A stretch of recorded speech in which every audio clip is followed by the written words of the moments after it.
Deixa eu usar com o seu celular, que a tela é maior, dá pra ler. Deixa eu ver se eu fazer. Tem que baixar o aplicativo. Não sei nem onde vai aqui, né? Todo mundo tá vendo a tela aí, irmãos? Não. Vendo você. Agora sim. Viu aí? E... Ok.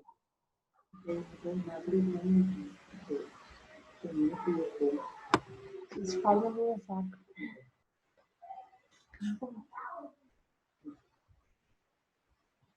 Amém, irmãos. Então, o verdadeiro arrependimento, nós paramos aqui falando, é aquele arrependimento que muda a sua adoração, né? Então, a sua adoração, ela passa a não ser mais uma adoração a coisas, mas adoração a Deus, né? Ao nosso Senhor, aquilo que é o motivo, né, da nossa fé. Então, essa adoração, ela tem um aspecto de vida transformada, é uma mudança no comportamento, de dentro para fora, e não o contrário. Né? Então, arrepender-se significa voltar-se em amor a Deus, que antes nós odiávamos e servi-lo. Mas, espera aí, eu nunca odiei a Deus. Né? Às vezes você pode estar pensando dessa maneira.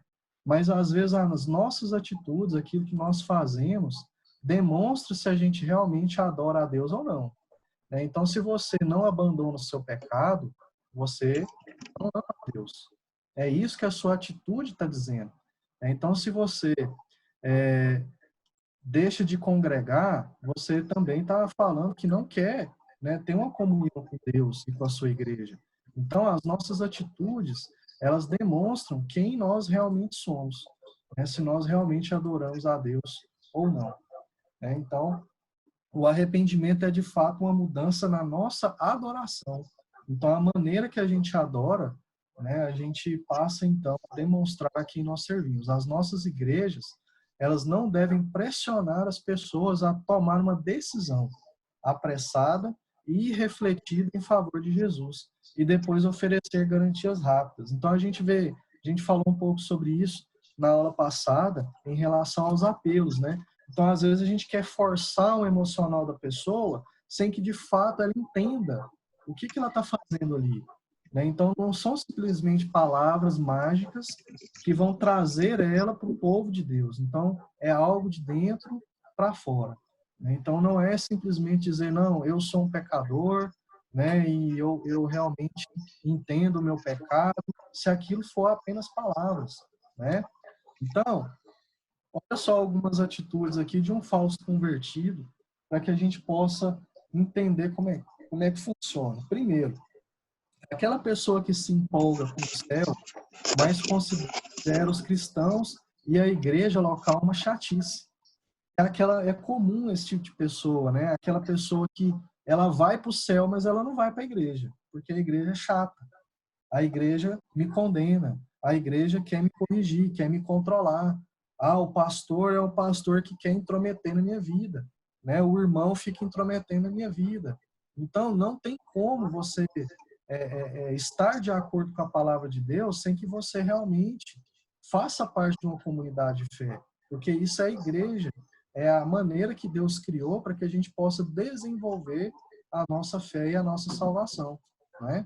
Uma outra atitude também é pensar que o céu, né, é um ótimo lugar, né, quer Deus esteja lá ou não. Eu simplesmente quero ir para o céu, independente de Deus estar lá ou não.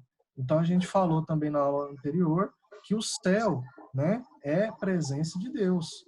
É ali aonde Deus vai estar. Né? Então, se você tem a presença de Deus, então você consegue suportar qualquer coisa. Porque a nossa fé, ela está firmada em Deus. Existem também aquelas pessoas que elas gostam de Jesus, né, mas não se comprometeu com o pacote completo da obediência, que é o quê? Santidade, discipulado e sofrimento. O que diz aquele texto lá? Se alguém quer vir após mim, toma a tua cruz, negue-se a si mesmo, toma a tua cruz e siga-me. Então, veja só que é um processo. Então não tem como eu apenas gostar de Jesus porque ele é legal, ele leva o perdão, ele leva a salvação, ele me leva para o céu, mas eu não querer me comprometer com esse Jesus. Volta a pegar o exemplo aqui do apóstolo Paulo.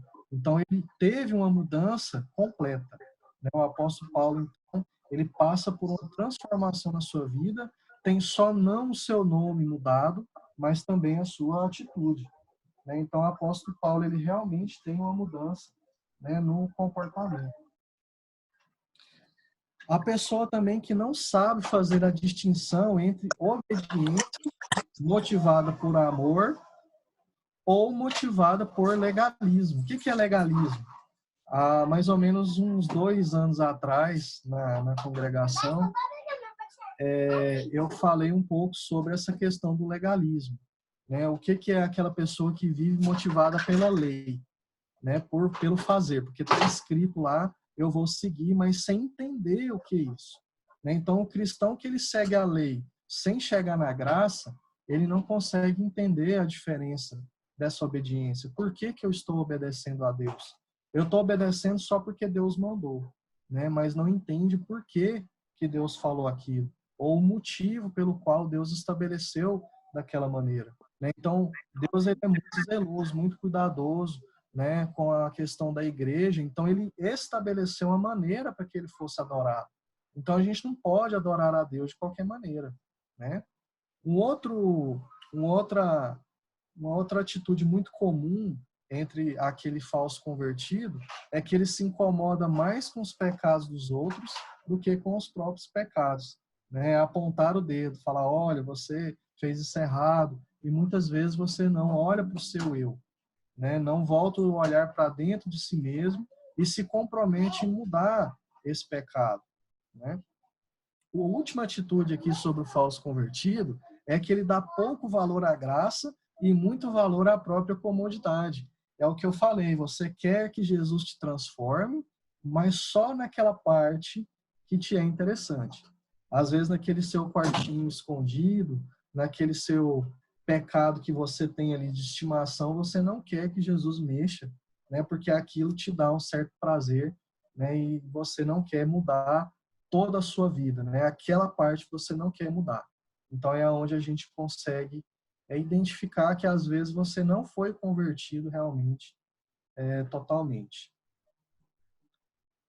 E nós também podemos observar, conforme o texto lá em 1 João, no livro de 1 João, como você demonstra que você é um verdadeiro cristão. O ponto aqui é amar, né, seus irmãos em Cristo e a igreja local, né, porque Deus a ama.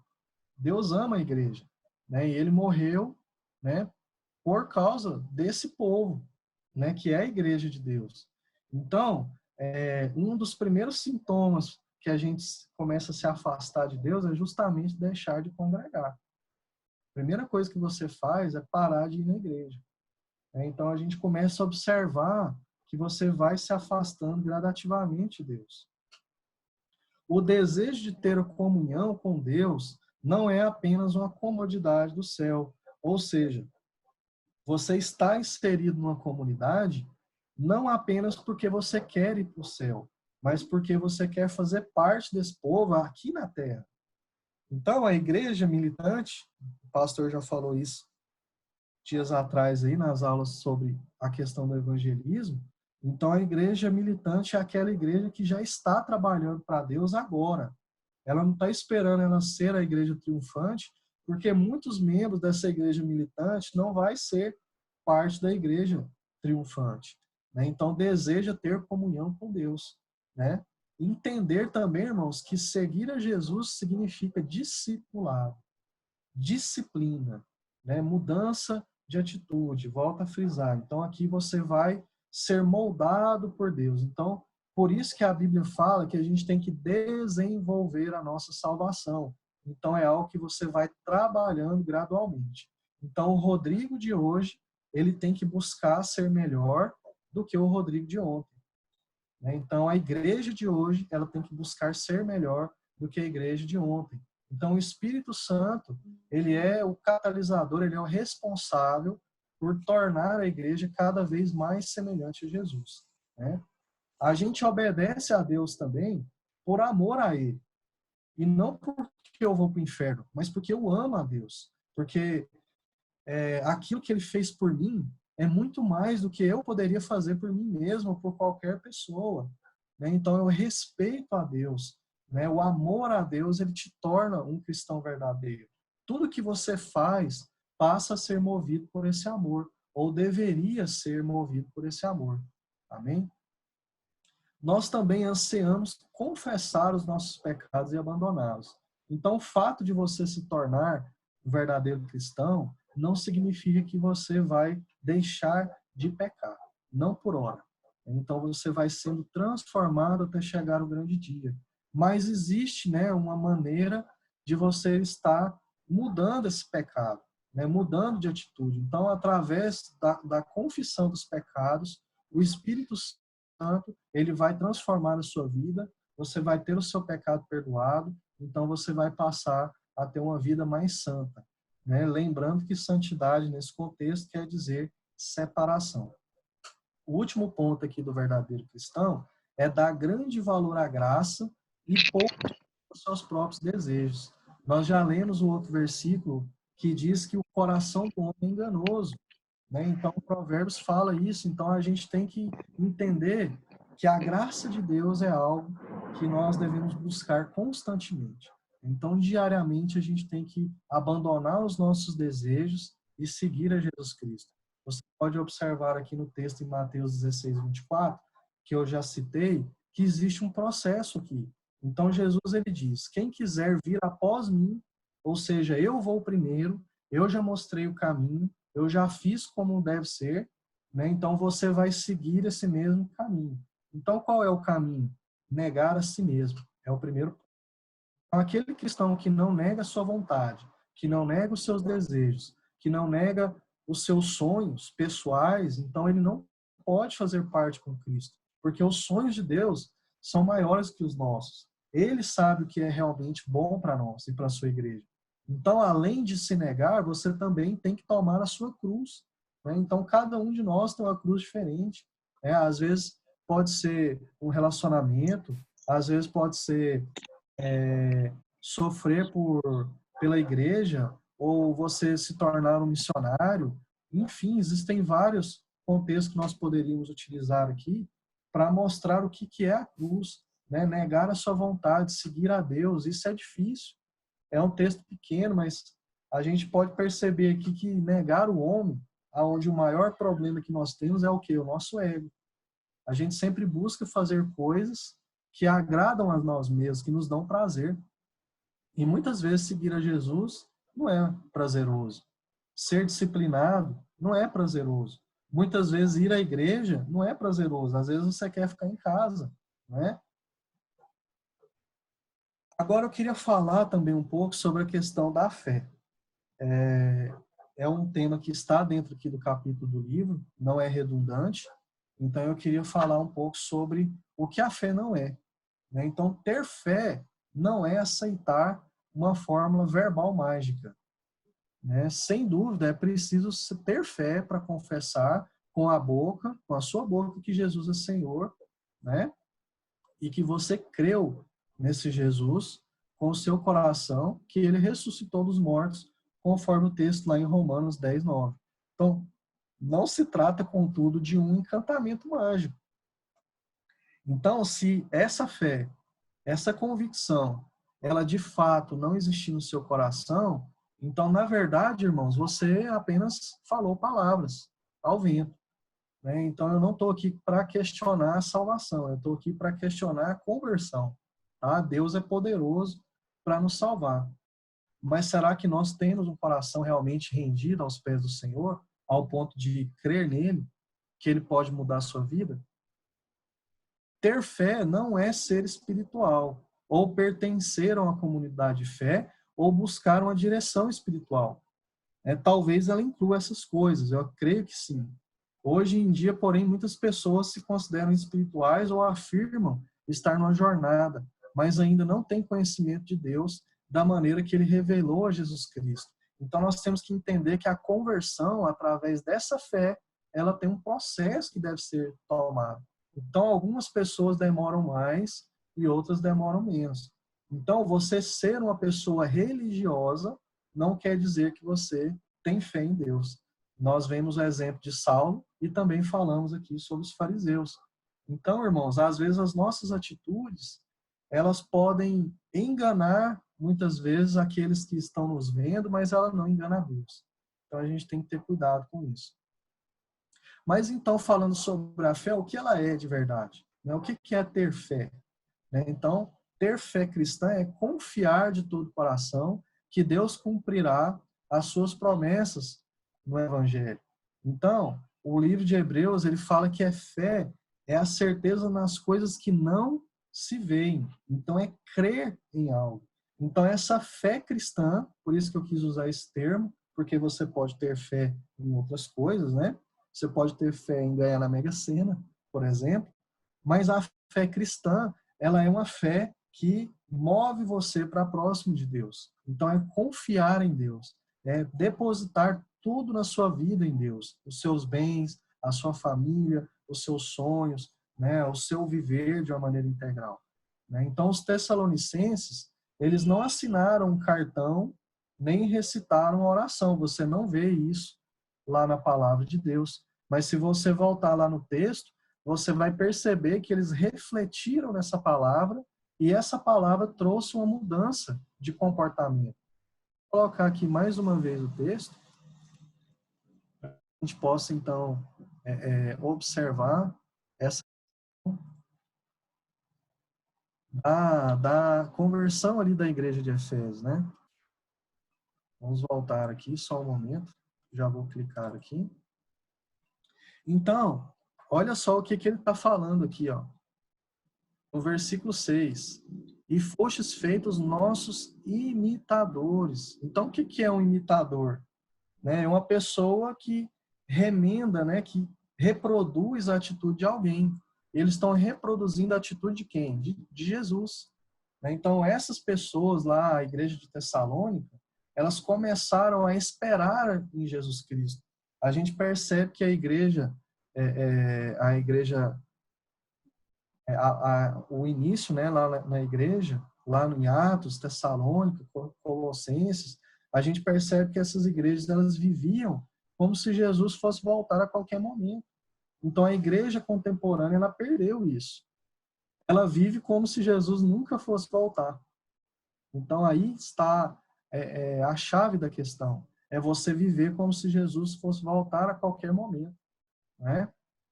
Então ter fé é confiar em Deus e no seu caráter, no seu amor. Portanto, se apoia nas promessas do Evangelho e nada mais. Por isso, Tiago ele diz, né, que a fé sem obras é morta. Então, aqui, Tiago ele valoriza as obras, não no sentido de se gloriar nas suas obras, mas a fé verdadeira, ela depende e segue, trabalha. Então, nós que somos convertidos, que cremos em Deus verdadeiramente, através do nosso trabalho na obra, é que nós podemos testificar a quem nós servimos. Então, nós voltamos aí lá naquela fala inicial, aonde as nossas obras elas têm que buscar glorificar a Deus. E, além disso, elas também são frutos de gratidão pela salvação em Cristo Jesus. Então, irmãos, eu gostaria de finalizar aqui a nossa aula falando um pouco sobre esse contexto geral de conversão, sobre ter fé, sobre arrependimento, e quero abrir aí para perguntas, e se o pastor quiser fazer alguma explanação também. Então, irmãos, nós não temos como ver as raízes de uma árvore. Eu achei muito interessante essa comparação, porque quando chega uma pessoa na igreja, você precisa de um tempo para poder entender o que ela sabe, quem ela é, quem ela serve. Então, quando a gente olha para uma árvore, é exatamente igual. Você não consegue avaliar a saúde daquela árvore, das suas raízes, só de olhar para ela. Contudo, com o passar do tempo, essa árvore, ela vai produzir maçãs ou laranjas. Então, através desse fruto, é que nós podemos observar até que ponto o orgulho daquela pessoa governa o coração. Então, a lascívia domina os desejos e a cobiça controla a volição. Então, muitas vezes, a nossa atitude ela não é para glorificar a Deus, ela é para buscar, né, nos glorificar, nos engrandecer. A gente percebe esse erro em Satanás, né? Então ele quis, através da adoração, ele quis aquilo que era de Deus, né? Então nós podemos ver como um homem trata, né, os seus filhos, a sua esposa, como ele trata os irmãos, como ele é disciplinado em relação à obra de Deus, como ele reage quando ele é confrontado. Então ali a gente pode perceber se esses frutos são visíveis, né, de um coração que realmente é convertido. E por último, o trabalho da igreja é ouvir profissões de fé e considerar esses frutos e dar garantias aos arrependidos. Lá na aula sobre membresia, que nós falamos em fevereiro do ano passado, fala sobre isso. A igreja, ela tem que guardar as portas da igreja.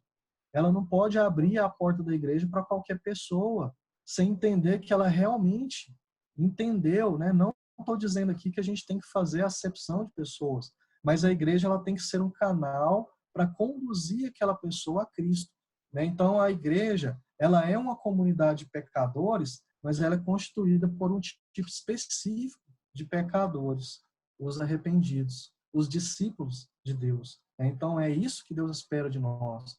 É isso que Deus espera da sua igreja, que ela conduza, né, as pessoas realmente a adorá-lo, a servi-lo, a mudar de atitude. Então a conversão, ela é algo muito mais profunda do que uma aparência externa. Amém, irmãos? Então, essa é a aula de hoje. Eu queria agradecer aí mais uma vez a oportunidade e a disposição de todos os irmãos em estar aqui conosco. Quero colocar aí à disposição do pastor Everton, caso ele queira fazer mais alguma consideração, pastor. Está liberado aí, mais uma vez, muito obrigado aí a todos os irmãos. Deus abençoe vocês. E se tiver alguma dúvida aí, nós estamos aí à disposição.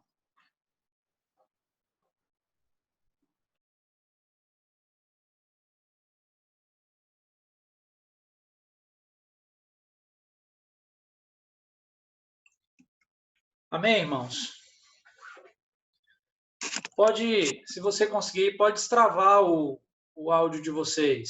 Vocês estão se conseguir aí. Ah, deixa eu ajudar aqui.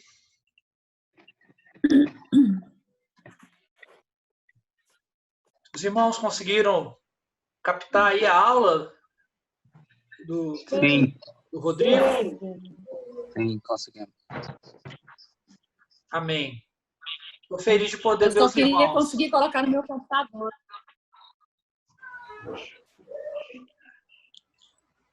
Irmãos, estamos felizes de poder ver vocês, viu?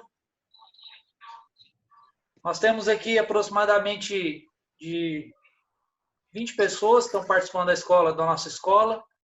Muito feliz aí dos irmãos entender a importância de estar alimentando a fé. E a gente agora vai abrir aí 5 minutinhos para perguntas e colocações. O Rodrigo vai estar respondendo aí. Se ele não souber, a gente pergunta para a Creuzenilde.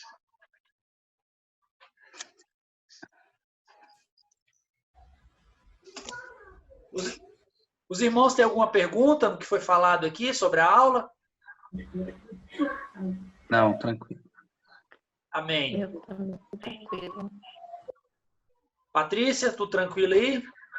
Tranquilo. Eu quero colocar esse programa no meu computador. No finalzinho a gente vai orientar como você pode fazer isso. No computador é melhor para você mexer e organizar, é mais fácil. Para digitar.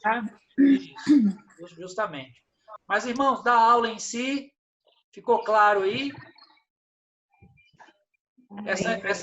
Essa questão, hoje as pessoas estão confundindo conversão com adesão. A conversão ela é muito mais do que você fazer parte de uma igreja. Então, isso é muito importante a gente entender esse conceito de conversão à luz da palavra de Deus. Paulo, tem um aí que está com o som ligado aí. Acho que é o caminhão do gás. Se o gás está passando aí, por favor, bloqueia seu microfone aí. Isso, achei. Achei a pessoa que estava fazendo barulho. Irmãos, o conceito de salvação, hoje, é um conceito de conversão, é um conceito que tem sido deturpado. Então, a gente percebe hoje muitas pessoas na igreja, mas essas pessoas realmente elas não foram convertidas. E pessoas que estão na igreja há 10, 15, 20 anos e ainda não entenderam o processo de transformação, não foram ainda, passaram pelo processo de transformação. Então, o que o Rodrigo colocou sobre a igreja como igreja militante, a igreja triunfante, participará da igreja triunfante somente aqueles que de fato estão confiando em Cristo, aqueles que a gente percebe mudança de vida, mudança de pensamento, mudança de atitude, mudança de relacionamentos.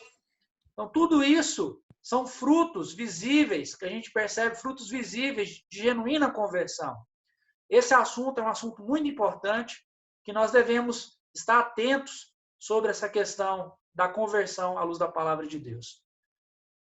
Irmãos, mais alguma pergunta?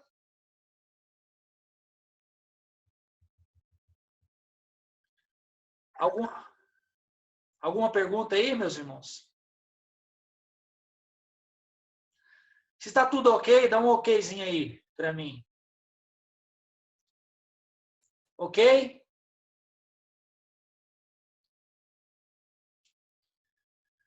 Olha, nós vamos trabalhar aqui. Nós temos o chat aí que você pode colocar, você pode usar. E Teu áudio está passando.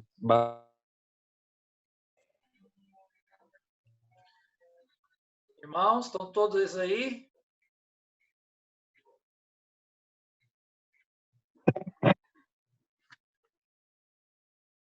Meus irmãos,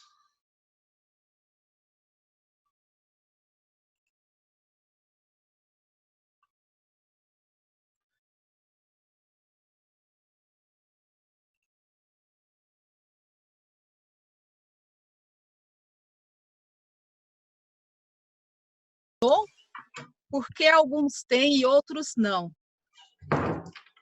E assim, a fé nasce com a pessoa, porque quem tem fé, eu vejo que ele tem fé muito cedo, de até às vezes criança ele tem fé. E outros, e nem pessoas já falaram para mim assim, nossa, eu não consigo ter essa fé. Então, fé é um dom que você recebe ou é algo que você procura e acha? De acordo com a Bíblia, a fé, ela é um dom que vem de Deus.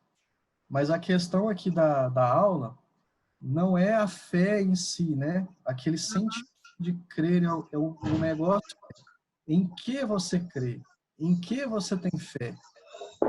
Entendeu? Eu posso ter fé em várias coisas, mas a fé, né, que eu chamei de fé cristã, ela é algo que vai te levar para próximo de Deus.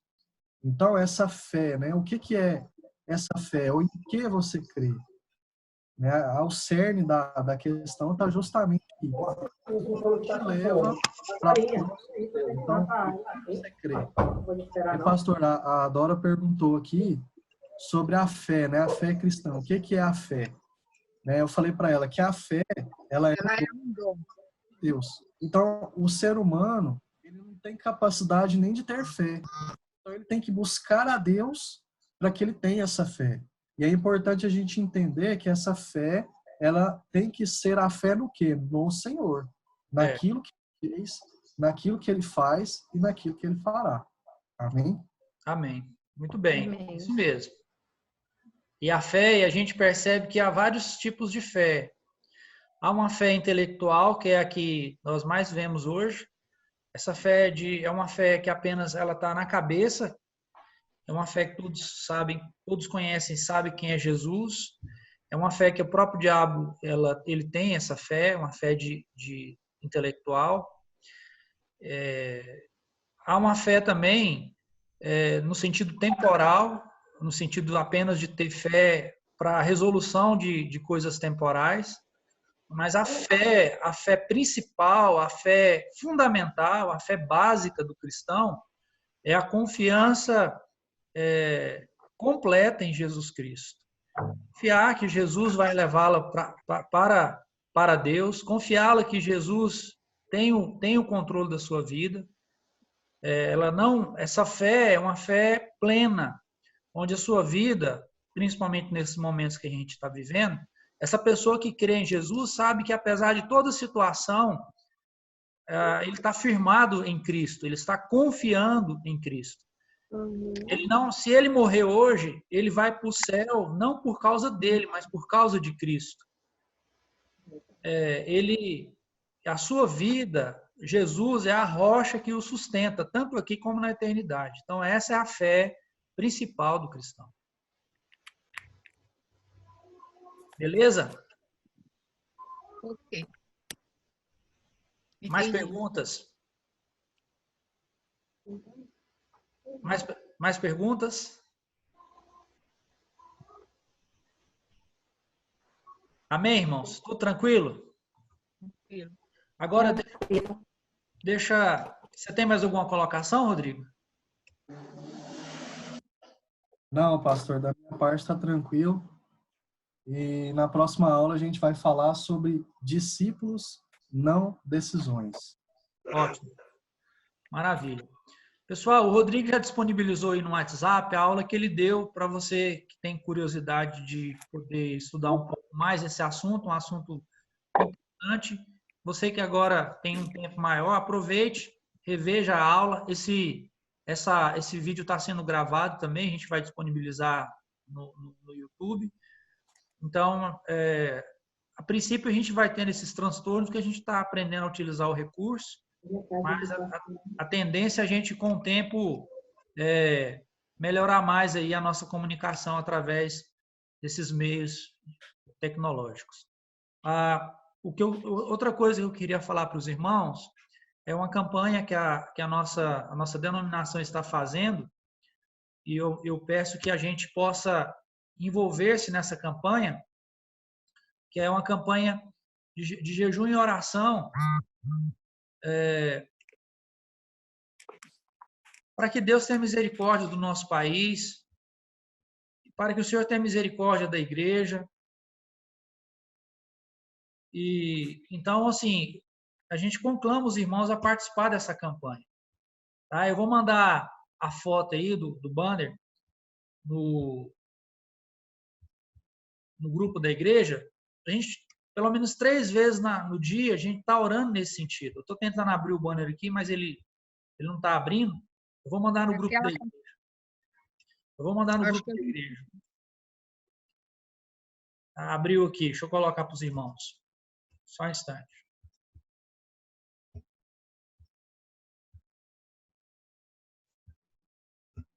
Enquanto o pastor coloca aí, eu queria falar para os irmãos que agora todo mundo aqui é youtuber, viu? Vocês vão estar tudo no YouTube agora. Então tá aqui, meus irmãos. É tempo de orar. A nossa convenção, ela nos conclama a orar de forma diária.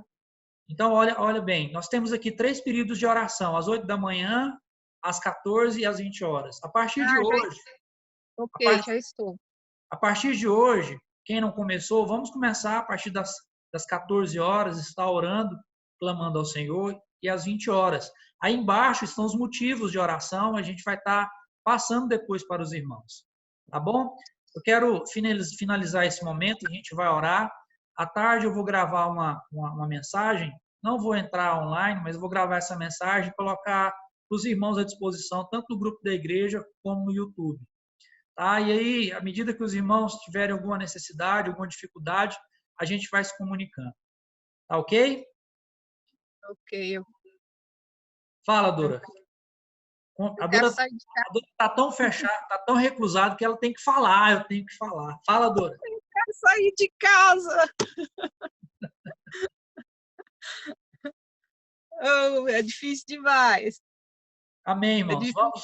Vamos terminar, então? Vamos orar. Dora, ora para a gente terminar esse momento. Amém. Senhor, meu Pai, te agradecemos, Senhor, porque de alguma forma estamos juntos, Senhor. Mesmo estando tão separados, Senhor, podemos estar nos comunicando e estamos com saúde. Eu te agradeço muito por isso também, Senhor. Ó Pai, nos dê calma, Senhor.